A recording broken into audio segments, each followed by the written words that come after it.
After 35 years at the company, they fired me, just 15 days before my $250,000 partnership vested. They erased my career, thinking I'd just fade away. Like I was too old, too quiet to fight back. But buried deep in an old blueprint was one tiny clause they forgot. The man who took my job, my future, and my wife's care had no idea the past was about to bury him. My name is Arthur Pendleton, and I am 62 years old. For 35 years, my hands sketched the lines that shaped a part of this city, Boston. From solid commercial buildings to cozy public libraries, every structure was a piece of my soul, entrusted to Stonegate Architectural Design, the company I'd called home since I was a young graduate. In just 15 more days, I wasn't just celebrating my 35th anniversary. It was the day I would officially receive my partnership shares, a promise signed by the founder himself, Mr. Alistair Finch, decades ago. Those shares, valued at around $250,000, weren't just money. They were the future. They were the guarantee for my beloved wife, Eleanor, who was fighting the early stages of Alzheimer's. It was the fund that would afford her the best care in a specialized facility to ensure her remaining years were peaceful and comfortable. But instead of a ceremony, I was sitting in a cold office of glass and steel, facing Julian Croft. He was 32, with slicked back hair, an expensive suit, and the smug smile of someone who believes an MBA from a fancy school can replace experience. He was brought in by the board 8 months ago to modernize and optimize profits. "Arthur," Julian began, his voice as smooth as silk, "we're restructuring the team. Face the future. The firm needs disruptive thinking, bold designs, and speed. Unfortunately, your methods are a bit outdated." He pushed a folder across the oak desk that I myself had chosen for this office. "This is your severance package, 6 weeks' pay, and of course, a 3-year non-compete clause." Outdated. 35 years of experience, dozens of architectural awards, structures that stood the test of time, all summarized in that one word. I looked at the folder, then out the window, where the central library I designed stood proudly in the sun. I had spent 6 months just researching the right marble for the New England climate for that project. Julian probably would have taken 6 minutes to pick a template on his computer software. "I understand," I said, my voice so calm it surprised me. I didn't plead. I didn't argue. A wave of exhaustion washed over me. I stood up, didn't shake his hand, and walked out of the room. The familiar workspace suddenly felt alien. The young faces avoided my gaze. They were Julian's people, young architects who only knew 3D design software, who had never truly felt the texture of a blueprint on vellum, or smelled the ink and wood in a model workshop. I slowly packed my desk. A photo of Eleanor and me on a trip to Italy, her smile radiant before the Colosseum. An old fountain pen Mr. Alistair had given me when I completed my first major project. A stack of hand-drawn sketches I had kept. Unfinished ideas. 35 years of life couldn't fit into a cardboard box, but I tried. The intern, Chloe, whom I was mentoring, timidly approached. "Mr. Arthur, this isn't fair," she whispered. "Everyone knows you were about to become a partner." I gave a sad smile. "Life isn't always fair, Chloe. Keep learning, and never stop drawing by hand." On the drive home, my mind was blank. $250,000. That was all that stood between Eleanor and a standard nursing home versus a top-tier specialized care center. Julian didn't just fire me. He was stealing my wife's future. When I got home, Eleanor was in the living room, looking out at the garden. She turned to me, her eyes a little cloudy. "Arthur, you're home early? What day is it?" My heart clenched. "It's a beautiful day, my love," I said, hiding the cardboard box behind my back. "I thought we'd go for a walk." That evening, after Eleanor was asleep, I sat alone in my study, staring at the severance agreement. The initial resignation had vanished, replaced by a smoldering anger. Julian and the board had calculated this perfectly, firing me just before the finish line, saving them a huge sum and a seat on the board.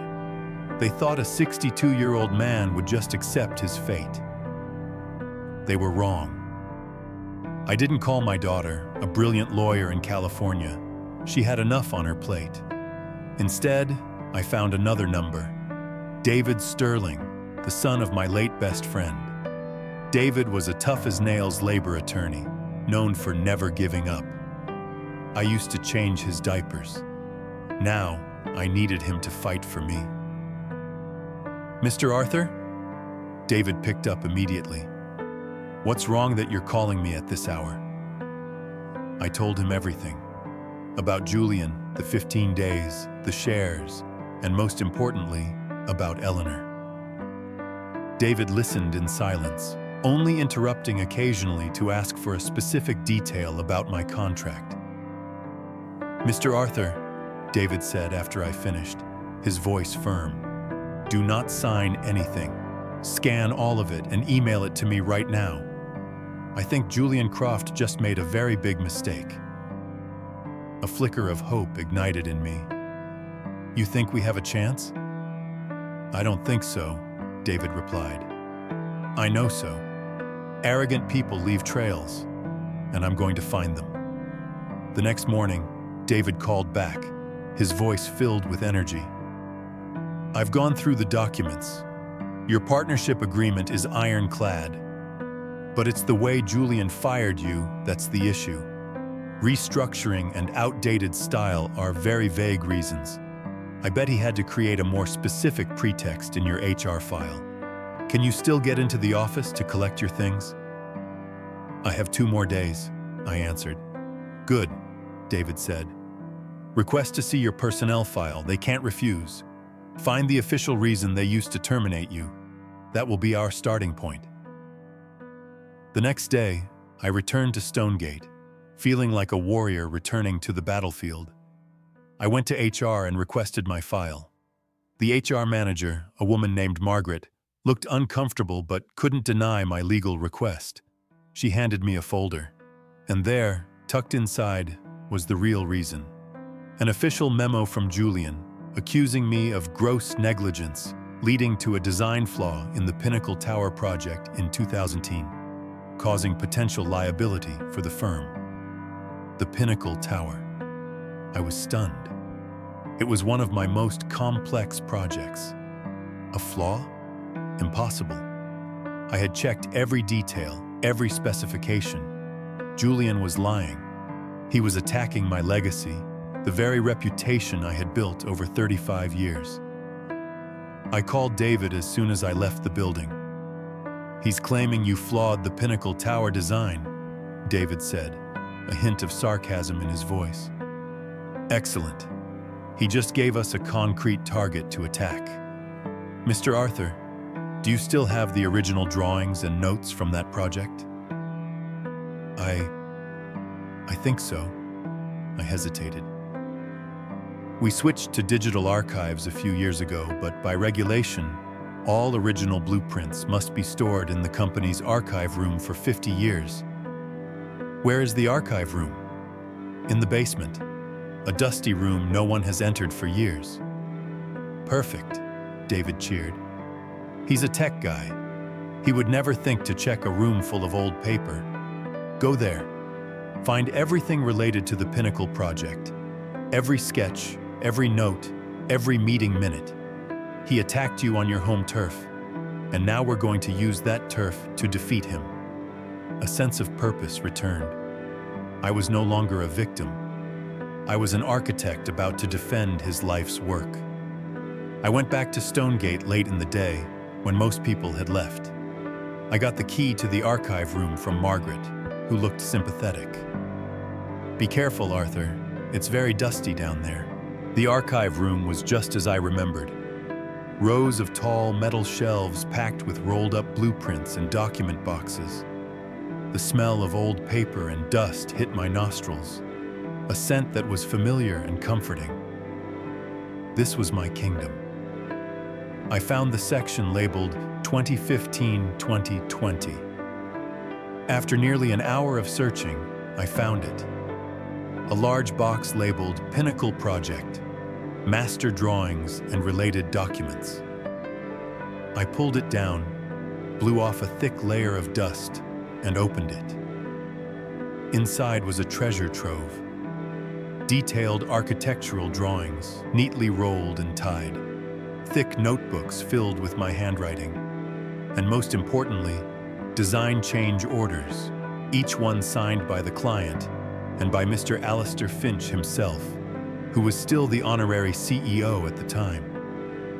I spent 3 hours sitting on the cold floor, reviewing every single page. There were no flaws. Every change, every adjustment was documented and approved. Julian had blatantly lied. But then, as I was almost through the stack, something fell out of a notebook. It was a yellow sticky note, faded with age, stapled to an internal memo. The handwriting wasn't mine. It was Mr. Alistair's. On the note he had written, "Arthur, remember to double-check the Founders Clause in the original partnership agreement. It was made to protect the people who built this place. Don't let the business minds overshadow our legacy. AF." The Founders Clause? I frowned. I vaguely remembered it. It was a special clause Mr. Alistair had added to the firm's very first partnership agreement. Something about protecting long-term partners from being fired without cause within a year of their partnership vesting. It was written after a rival firm had done the same thing to a talented architect. I frantically scrolled through my contract files that David had scanned, and there it was, in a small, overlooked addendum. Clause 4B, the Founder's Legacy Protection Clause. It stated clearly, "Any employee within 365 days of their partnership vesting date cannot be terminated for reasons of restructuring or work performance unless there is evidence of gross misconduct verified by an independent committee." Julian, with his confidence in technology and his disdain for the past, must have only reviewed the standard digital employment contract. He never read this old addendum, a legacy from the founder. This was it. This wasn't just evidence against his slander. This was the smoking gun. I photographed everything, the drawings, the notes, the approval signatures, and especially Mr. Alistair's note and the Founder's Clause. I sent them to David with a single message. "We got him." David called back almost instantly, his voice electric. "Mr. Arthur, you are a genius. This is more than I ever hoped for. The Founder's Clause. How poetic. Julian Croft won't know what hit him." Our plan was set. David drafted a detailed legal letter addressed directly to the Stonegate Board of Directors, with Julian CC'd. In it, David not only refuted the baseless accusation about the Pinnacle Tower, but also cited Clause 4B, accusing the company of a blatant and willful breach of contract. The letter demanded my immediate reinstatement, the timely vesting of my partnership, compensation for emotional distress, and a public apology. Otherwise, a lawsuit would be filed, seeking not just financial damages, but also publicizing the Founder's Clause, which would severely damage the respect for legacy reputation Stonegate had always cherished. The following Monday, I received a call from an unknown number. It was Elizabeth Finch, Mr. Alistair's daughter and the chairwoman of the board. Her voice was ice cold. "Mr. Pendleton, I've received the letter from your attorney. The board is calling an emergency meeting tomorrow morning. You, your lawyer, me, and Mr. Croft. We'll be there," I said. The meeting took place in the main company boardroom. Julian sat across from me, looking more angry than worried. He still believed he was in control. Elizabeth Finch sat at the head of the table, her face unreadable.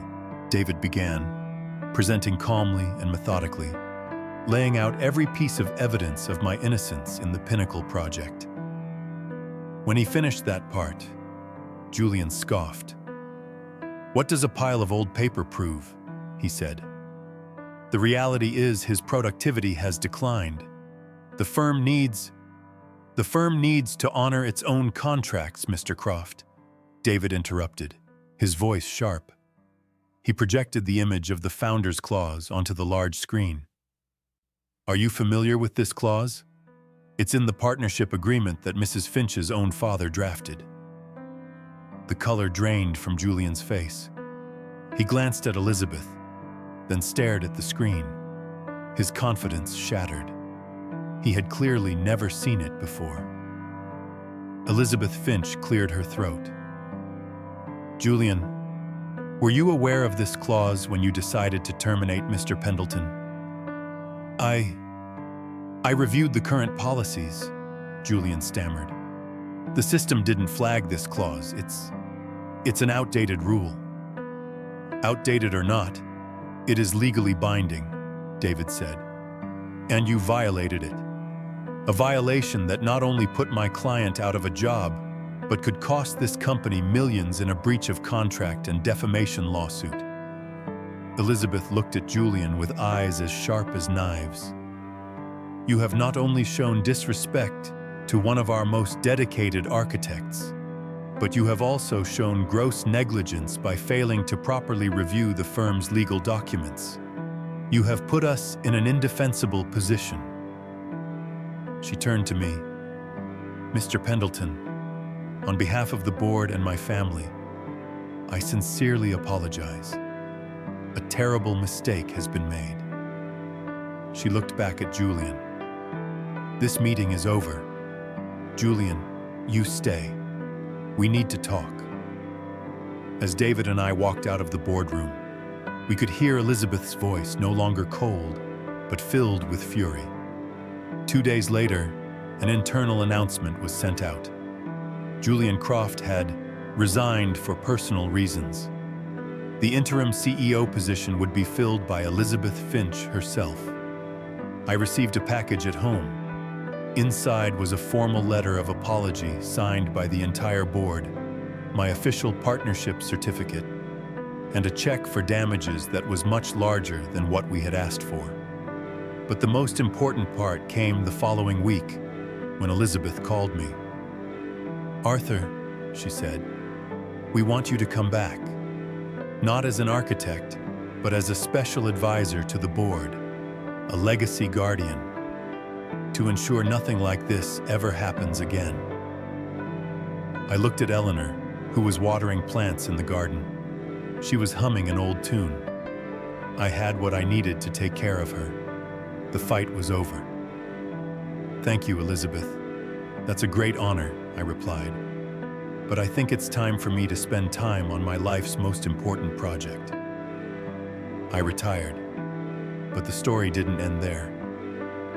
3 months later, I heard that the Founder's Clause had been renamed the Pendleton Clause and was being included in all senior-level employment contracts as a reminder of the value of loyalty and experience.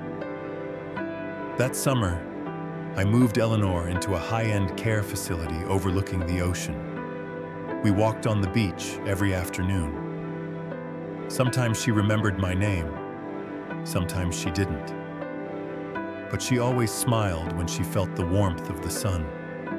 One evening, sitting on the porch watching the sunset, I realized Julian Croft had given me an unexpected gift. He tried to steal my future, but instead, he forced me to look into the past. He forced me to find the old drawings, the forgotten notes. And in the process, I didn't just find justice. I found myself again.